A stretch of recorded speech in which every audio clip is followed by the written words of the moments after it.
Never before offer national హైవేపై ఆకర్షణీయమైన commercial plots గజం కేవలం 5,999 రూపాయలకే. Welcome to Suman TV. కుక్కలంటే ప్రేమించవచ్చు, తప్పులేదు. విశ్వాసం గలది కుక్క అంటారు. కానీ ఆ కుక్కలే మన చిన్నపిల్లల్ని, మహిళల్ని కాటేస్తూ ఉంటే, వాళ్ళు ఆ వ్యాధితో మనిషి చనిపోతూ ఉంటే ఏమనుకోవాలా? జంతు ప్రేమికులు దీనికి ఏం సమాధానం చెప్తారు? ఒక కబడ్డీ ప్లేయరు కుక్కని రక్షించబోయి ఒక సరస్సులో మునిగిపోతూ ఉంటే రక్షించినందుకు కొరికేసింది. కొరికిన తర్వాత అతను నరకం అనిపించాడు. 15 రోజులు నరకం అనిపించి పాపం ప్రో కబడ్డీ ప్లేయరు గిలగిలగా లాడుతా చచ్చిపోయాడు. మరి దీనికి ఏం సమాధానం చెప్తారు జంతు ప్రేమికులు? మేనకా గాంధీ గారు ఏం చెప్తారు? ఇక్కడ నా అమలా గారు ఏం చెప్తారు? బ్లూ క్రాస్ సొసైటీలు, రెడ్ క్రాస్ సొసైటీలు, అనేక స్వచ్ఛంద సంస్థలు జంతు ప్రేమికులు ఏం చెప్తారు? అయితే ఎట్లాగా మొత్తం మేరకు ఢిల్లీలో లక్షలాది కుక్కలు ఉన్నాయి. అనేక మంది అమాయకులు చనిపోతున్నారు, వేలాది మంది చనిపోతున్నారు ర్యాబీస్ వ్యాధితో. మరి అది దారుణం కదా? సుప్రీంకోర్టు ద్విసభ్య ధర్మాసనం తీర్పు ఇచ్చేసింది. ఎట్టి పరిస్థితులు వీళ్ళందరినీ నెక్స్ట్ షెడ్స్కి, అంటే షెల్టర్ జోన్కి, అంటే ఢిల్లీ పరిసరాల్లో లేకుండా ఒక్క కుక్క కూడా కనపడటానికి వీల్లేదు అని చెప్పేసి సుప్రీంకోర్టు ధర్మాసనం ఇచ్చిన తీర్పుని కొందరు విమర్శించారు. ఎక్కువ మంది 90% అప్రిషియేట్ చేశారు. ఎందుకంటే కుక్కల్ని ఓకే, విశ్వాసం కలిగి, అదే సమయంలో విశ్వాసం గల కుక్కని మొన్న పెంచుకుంటూ ఉంటే అమీర్పేట ఎస్ఆర్ నగర్ పరిధిలో అతన్ని కొరికేసేసి అతను మనం చనిపోయాడు. ఎక్కడ ప్లేసులు అక్కడ ప్రైవేట్ పార్ట్లో కొరికేసేసి చంపేశారు.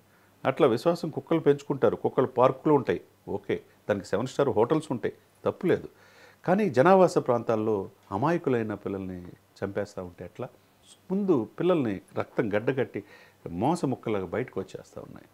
వీధి కుక్కలు ఈ వేసవిలో ఎక్కువగా వచ్చేస్తున్నాయి. రెబీస్ దానికి సంబంధించిన ఇంజెక్షన్స్ ఇవ్వట్లేదు. హైదరాబాద్ సరౌండింగ్ కూడా 1,61,000 కుక్కలు ఉన్నాయంట. మరి దీన్ని నివారించాల్సిన బాధ్యత మనకు లేదా?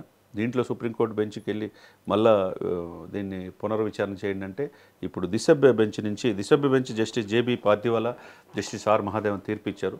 దీన్ని మళ్ళీ చీఫ్ జస్టిస్ బిఆర్ గవాయ్ ముందు మళ్ళీ నిన్న రిక్వెస్ట్ చేస్తే త్రిసభ్య బెంచ్ వేశారు. మరి త్రిసభ్య బెంచ్ ఏం చెప్తుందో మనం చూడాలా. కాబట్టి కుక్కల్ని ప్రేమించవచ్చు, విశ్వాసం కలదే కుక్క. కానీ ఆ కుక్కే మనల్ని కాటేస్తే అది కూడా ఈ జంతు ప్రేమికులు అర్థం చేసుకోవాలా. ప్రభుత్వాలు సుప్రీంకోర్టు చెప్పిన తీర్పులు మనం గౌరవించాలా. సుప్రీంకోర్టు కంటే మనం గొప్పవాళ్ళం కాదు. దీన్నే కొంతమంది చాలా అన్యాయం జరుగుతుందని చెప్పేసి ఏడ్ చేస్తూ ఉన్నారు, సోషల్ మీడియాలో పోస్టులు చేస్తున్నారు. దానికి ఈ చనిపోయిన ప్రాణాలు కూడా ప్రాణాలే. మరి ఆ తల్లిదండ్రులు కూడా, వాళ్ళ బిడ్డలు కూడా ఆ కడుపు కోతకి మీరేమైనా తీసుకురాగలరా అని సుప్రీంకోర్టు ప్రశ్నించింది. కాబట్టి ఏదైనా కానీ ఎవరిని ఎక్కడ ఉంచాలో అక్కడే ఉంచాలా. ఈ కుక్కల్ని సేఫ్ అండ్ షెల్టర్ జోన్ ఏర్పాటు చేసేసి జనావాస ప్రాంతాలకి దూరంగా ఉంచితే అందరికీ మంచిది. కొంతమంది ఫ్యాషన్తో కుక్కల్ని చేసుకొని పార్కులు తీసుకొస్తుంటే పార్కులు మిగతా వాళ్ళు కలిసేస్తే ఎంతవరకు సమంజసం? కాబట్టి ఉభయ తెలుగు రాష్ట్రాల్లో కూడా ఈ కుక్కల బెడద ఎక్కువగా ఉంది. సంవత్సరానికి 10,000 మంది దాకా కుక్క కాటుకు చనిపోతూ ఉన్నారు ర్యాబీస్ వ్యాధి వచ్చి. అది తప్పు కదా. సుప్రీంకోర్టు ఇచ్చిన తీర్పుని మనం గౌరవించాలా. ఆల్మోస్ట్ దిశభ్య బెంచ్ ఏదైతే ఇచ్చిందో త్రిసభ్య బెంచ్ కూడా అదే ఇవ్వచ్చు. ఏదైనా జంతు ప్రేమికులారా మీరు కూడా ఒకసారి ఆలోచించండి. వాళ్ళ షూలో వెళ్ళి మీరు ఆలోచించండి. ఆ బిడ్డల ప్రాణాలు కాదా? ఇష్టం వచ్చినట్టు పిచ్చి కుక్కలు స్వైర వ్యవహారం చేసేసి మనుషులు చంపుతూ ఉంటే ఎంతవరకు సమంజసం? ఇది కాదు కదా మనం కోరుకునేది. అందరూ బాగుండాలి.